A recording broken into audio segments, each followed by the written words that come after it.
जय हिंद गाते को सगुन सेता सानाम गाते को आमगे आमिज बायरी यूट्यूब चैनल पाटा को आपे सानाम को गिन सगुन दारामेद बना और सगुन जोहार आशा इन गाते को भागी गे मेना पिया तो इन हो भागी गे मेनिया दुनिया धरती रिन सानाम मानमी खूब खुशी रस्कते को तहन मा ओना रिया गे मिटंग हुडिंग माछा यूट्यूब चैनल आमगे आमिज बायरी यूट्यूब चैनल जहां को नोआ यूट्यूब चैनल नोंकाना कंटेंट नेल सेना बना दिन सेता पॉजिटिव कंटेंट तो नोआ यूट्यूब चैनल आपे पे सब्सक्राइब दड़ा नोआ यूट्यूब चैनल रे दो ओनली फॉर सेचेद और एडुकेशन पर्पस तेगे ओपन हुई कना तो जहां को नोंकाना पॉजिटिव थॉट और पॉजिटिव कथा जीवन रिलेटेड किछु इश्यूज चेतान रे वीडियो हिजुआ तो नुआ यूट्यूब चैनल आपे पे सब्सक्राइब दड़ा और तेहें जहां मोटिवेशन कथा लिया बना ओना दो पठुआ गिद्रा को लगी पठुआ गिद्रा जहाना जिनिस आको बाको करावा से को डिप्रेशन गदोआ उनको लगी मिटंग वार्ता से मिटंग मैसेज से मिटंग कथा ओना दो हुयुक कना जीवन रिया ताड़ाम डहार रे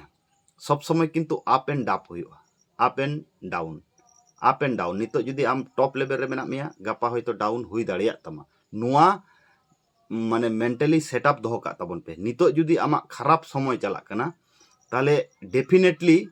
मने तबन पे परवर्ती समय दा आबो भागी हिजुआ किंतु माने एफर्ट इदी हुई तमा मांग से चलाव रिया निदा दो जहां तीना निदा रेन हो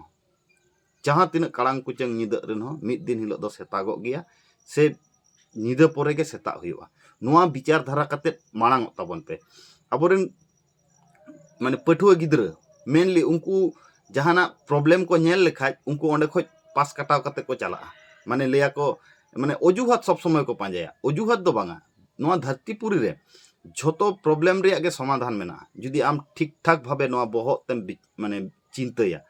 अवश्य ओना रे सॉल्यूशन दो मेना पृथ्वी रे एमन कोनो से नुआ धरतीपुरी रे एमन कोनो प्रॉब्लम बानुआ जे आबोआ समाधान रे क्षमता नुआ बहुत रे बानुआ